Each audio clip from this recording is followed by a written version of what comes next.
Electric buses are no longer a future technology. They are not a pilot program. They are not a green fantasy. They are now becoming the default choice for cities all over the world, including India, Australia, and many other countries.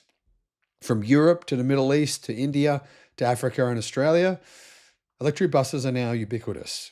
You may not notice them because they're actually very quiet. And while battery electric buses are scaling quickly, hydrogen buses are turning into one of the most expensive and disastrous public transport mistakes of the clean transport era. This is not just one isolated story. This is now a pattern. Dubai has just announced 735 new electric buses. 735. And that's just one order they've made. Hamburg is adding hundreds more. Sweden has hundreds of orders. Belgium's Flanders region now has commissioned its 1,000th electric bus. Copenhagen says 100% of its city buses are now electric. There are no diesel or petrol-powered buses in Copenhagen left. India has just ordered 915 electric buses. The UK government has funded hundreds and hundreds more. Senegal in Africa is already running 121 large electric buses on renewable energy. Seriously, 100% renewables. And even in Australia, where the rollout has been painfully slow, deliveries are finally starting to increase. At the same time, hydrogen bus projects keep on collapsing. Weirdly, countries are still making the same mistake. Vienna has 10 new hydrogen buses. 7 of them have already been put off the road. Not because of some exotic hydrogen tank failure, not because of the fuel cell stack. According to Clean Technica, they are reportedly waiting on basic parts like door compressors and blind spot monitoring systems. This is embarrassing. Aberdeen in Scotland has decided to retire and try to sell, good luck with that, its 25 hydrogen double-decker buses. These were once promoted as a world-leading hydrogen project. Now the city is trying to get rid of them. The problem is obvious. Who exactly wants to buy used hydrogen buses when there is no large second-hand market, no common refueling infrastructure, no mature support ecosystem, and hydrogen is very, very, very, very, very expensive? This is the key point. A bus operator does not buy a slogan, it buys a reliable service. If a bus cannot be dispatched every day, it does not matter whether the problem is the fuel cell, the door compressor, the hydrogen station, the parts supplier, or the warranty provider, it's still a failed bus. And this is why battery electric buses are winning. They are simpler. They are cheaper to run. They are far more energy efficient. In fact, it's not even close. They plug into the electricity grid. They use a rapidly scaling battery supply chain. They can be charged at depots overnight. They have far fewer moving parts. And critically, they're being deployed in the thousands. Look at Dubai. Dubai's Roads and Transport Authority is bringing in 735 electric buses during 2026. That is not a tiny experiment. That is a massive order, 735 buses. Dubai already has 40 electric buses operating, and the early results reportedly showed satisfaction above 95% among drivers and passengers. The buses use large battery packs, around 470 kilowatt hours each, which means that once the full fleet is operating, Dubai will have hundreds of megawatt hours of battery capacity moving around the city. That matters. Dubai is a very sunny place. Because an electric bus, by the way, is not just a bus, it's also a giant battery on wheels. In the future, with the right bidirectional charging infrastructure, electric bus depots will help support the grid.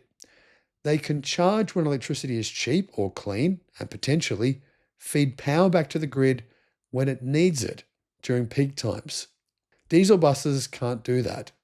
Diesel buses can't do a lot of things, actually, and they're very stinky and they cause a lot of pollution and they have brakes that need to be replaced all the time. Hydrogen buses can't do that cheaply either, while electric buses, they can. Now, let's go to Germany. Hamburg is adding 240 electric buses by 2031 on top of 350 they've already ordered. That's just one city in Germany. The city already has more than 400 electric buses, around 40% of its fleet. This is Germany's second largest city, and it is moving toward a fully zero-emission bus fleet. This is happening not just in Hamburg, but all across Europe. In 2025, electric buses made up 56% of Europe's city bus market. 56% already. Add fuel cell buses, and 6 out of 10 new city buses in Europe with zero emissions. But here is the important part. Battery electric buses are the market. Hydrogen buses are still only a tiny sliver. Back in 2019, electric buses were just 12% of the market in Europe. Now they are more than half. That is an astonishing shift in only a few years. Transport and Environment says that if the 2023 to 2025 growth rate continues, Europe could reach 100% zero-emission buses by 2028, 7 years earlier than the 2035 target. Europe, all of Europe, 100% electric buses by 2028. So this is not being done simply because of feel-good stories, green freaks. It's actually because it is cheaper. That's really what it all comes down to. And this is what an inflection point looks like. Copenhagen is already there. 100% of Copenhagen city buses are now electric. That means no diesel fumes at bus stops, less noise, a lot less noise, cleaner air, lower operating costs, and better public transport for everyone who lives there.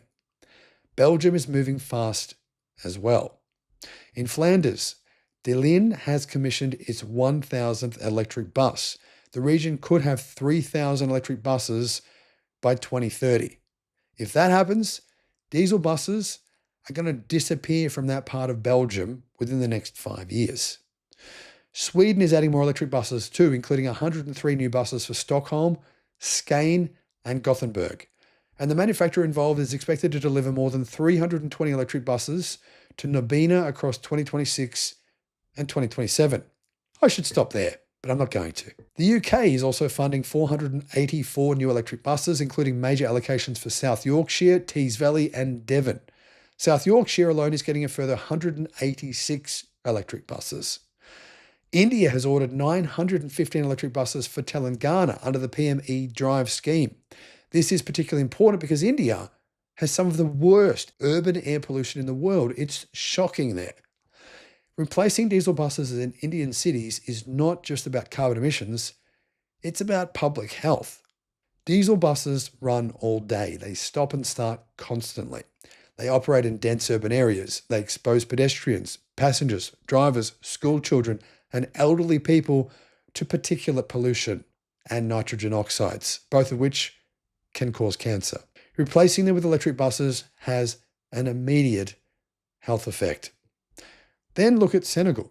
Senegal now has 121 large electric buses running on clean, renewable electricity. This is one of the most important examples because it shows that electric buses are not just for wealthy European cities.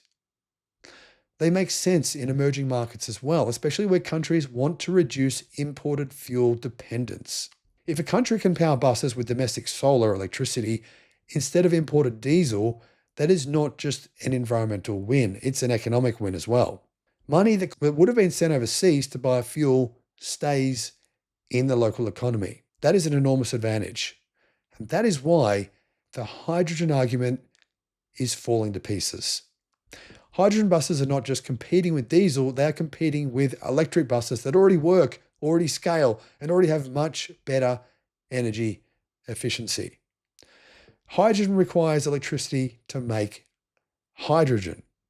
Then energy is lost in electrolysis. Then more energy is used to compress, transport, store, and disperse the energy. Does it make sense when you actually think about the logistics of then the hydrogen is converted back into electricity inside the bus. At every step, energy is wasted. A battery electric bus simply charges from the grid and uses that electricity directly.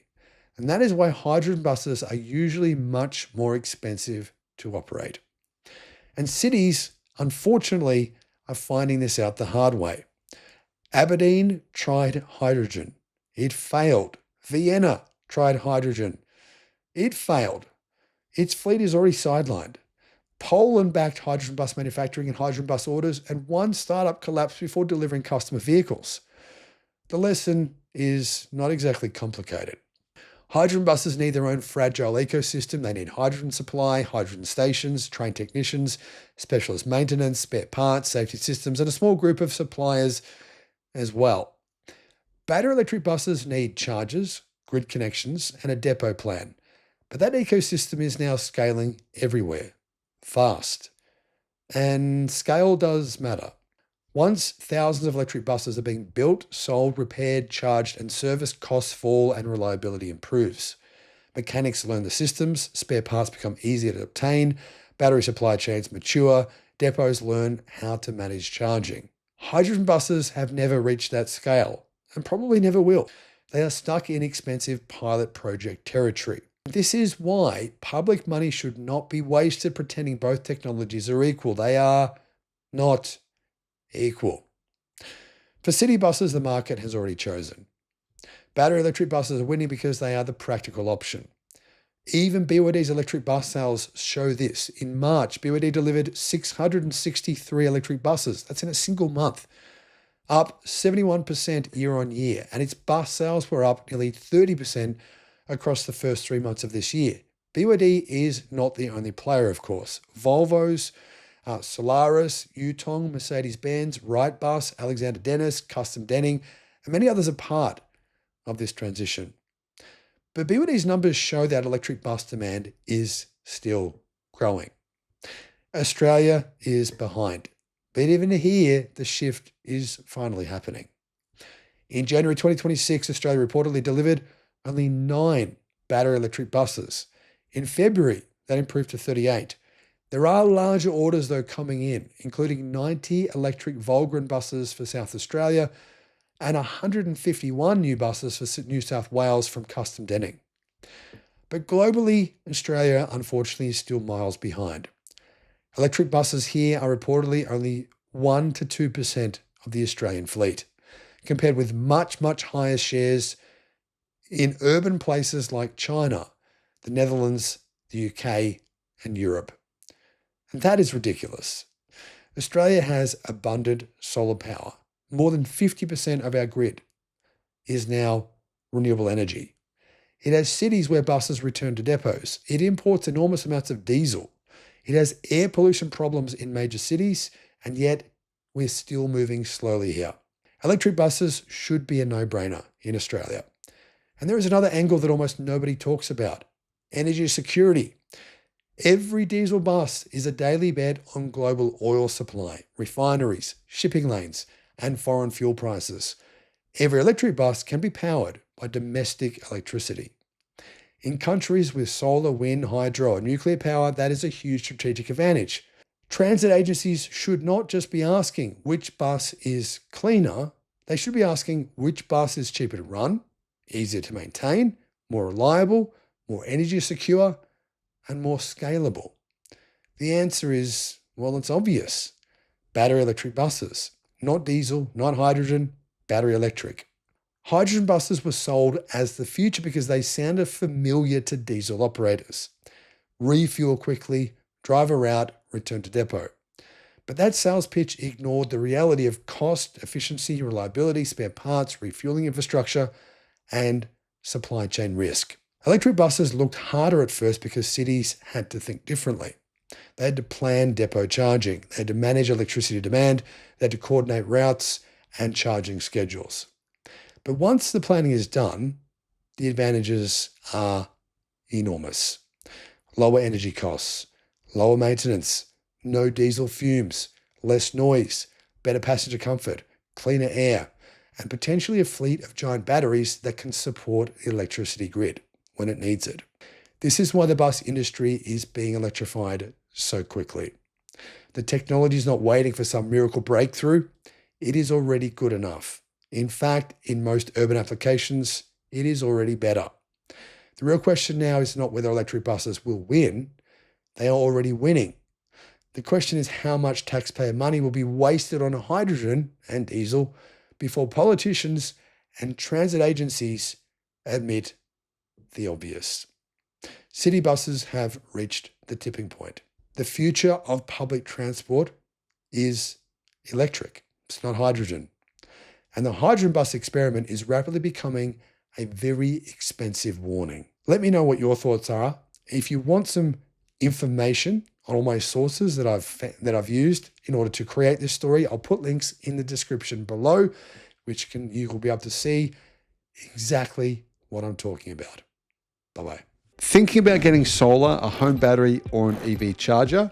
Check out Australia's best free comparison tool because it could save you a lot of money. Guys, click on the link below in the description and you can see how much you can save. Alternatively, give Resync a call. They are the guys who installed my battery and my home solar. I'll put a link to them as well in the description. Need expert advice on what car to buy, what solar system to get, what home battery to get, or potentially for your business? You can get, guys, a one-on-one consultation directly with me, 60 minutes of tailored guidance. This might help you avoid making a huge mistake spending money when you shouldn't, or potentially save you a massive amount of money. Click the link in the description below because I can assist you, and why not? The link is in the description.